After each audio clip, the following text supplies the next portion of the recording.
Eu sempre costumo dizer que a voz nasalada, né, que tem essa aplicação nasofaringe que a gente diz, ela, de fato ela não existe, né? Toda voz é orofaringe, porque senão não tem voz, né? Então, o que nós temos ali, na verdade, é uma característica timbrística da nasalidade mais marcante.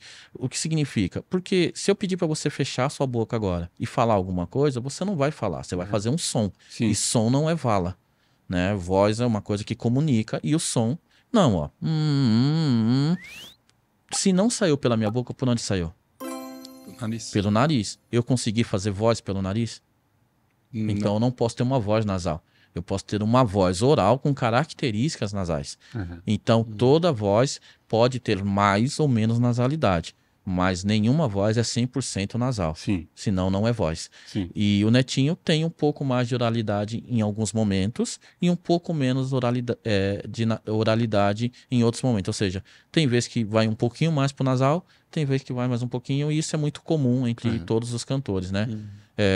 É um cantor intuitivo. Sim. Né? E por ser intuitivo, acaba fazendo as coisas da forma que ele sente. Né? O cara que estuda, ele aplica uma memória de acesso, ali ele tem uma técnica, e o cantor intuitivo, ele faz como ele acha que funciona para ele, e não tem nada de errado. Nada de errado. E eu admiro muito, pô, que ele conquistou, onde ele conseguiu chegar com a voz que muitos caracterizam nasalada, e fala, pô, tá, onde você chegou?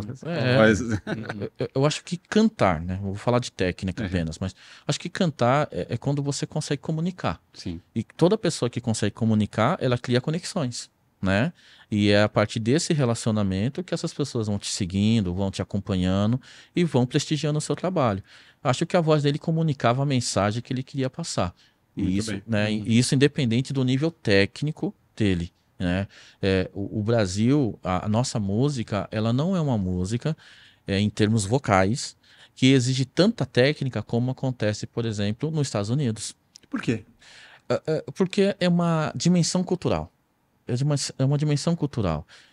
A nossa música, por exemplo, nós temos a bossa nova. Sim. Voz pequena, sem muita projeção, harmonia fantástica, letras incríveis, poeticamente falando, mas Tom Jobim não era uma grande voz. Sim. Né? Vinícius Moraes não era uma grande voz. Era mais aqui, né? Tipo... Mas era o estilo também, né? Tem toda uma história da bossa nova, né? Isso, porque era baixinho, porque... Isso, era um estilo. Né? Nós chamamos isso de especificidade na ciência. Especificidade era essa. E você pega também o samba, né, de Bezerra, o Zeca mais antigo. Então você fala assim, não são músicas que exigem, por exemplo, grandes performances vocais, né? Ela estava muito mais ligada a esse ritmo. A energia. A energia. Né? Isso, a energia.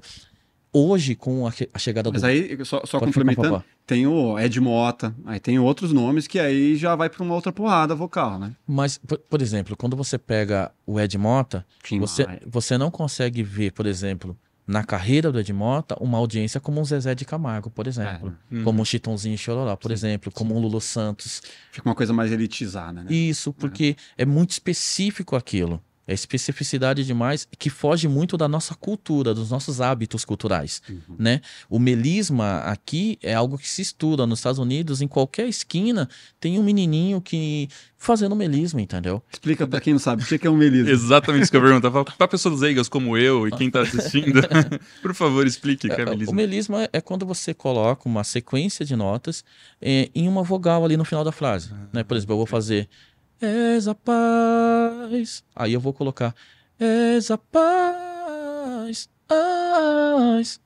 Essas notinhas que eu estou fazendo dentro de uma escala, de um padrão, vai ser chamado de melisma. A firulinha. A firulinha. A famosa firulinha. Que na nossa música não é cultural nosso.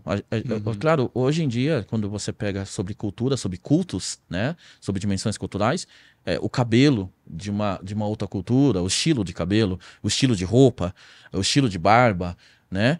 A música não seria diferente, né? Nós temos pessoas de outras culturas aqui que traz pra gente, que empresta pra gente um pouco da sua cultura, e essa interação social faz com que um aprenda com o outro.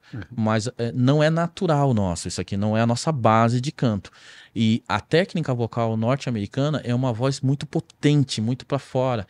E exigia desse cantor uma performance vocal muito maior em termos musculares. Que vem de culto, de música negra, né? Tem toda essa pegada, né? Tem uma Essa história evolução diferente. americana. Carlos, eu não penso em melhor ou pior. Eu falo, é diferente. Sim. É diferente. A nossa música gospel aqui, né, através de raiz coral de alguns cantores do gospel, elevou esse nível. Porém, o raiz coral fazia praticamente muitas releituras do Kirk, entendeu? Então meio que ele trazia aquela musicalidade de outra cultura. Sim. E colocava a língua portuguesa. Então, como eles traziam a mesma performance musical, acabou exigindo mais. E aí você vê grandes cantores surgindo, como Sérgio Sás, Leonardo Gonçalves e tantos outros, mas que não vêm da nossa escola. Esses grandes cantores não crescem a partir de ouvir os nossos cantores.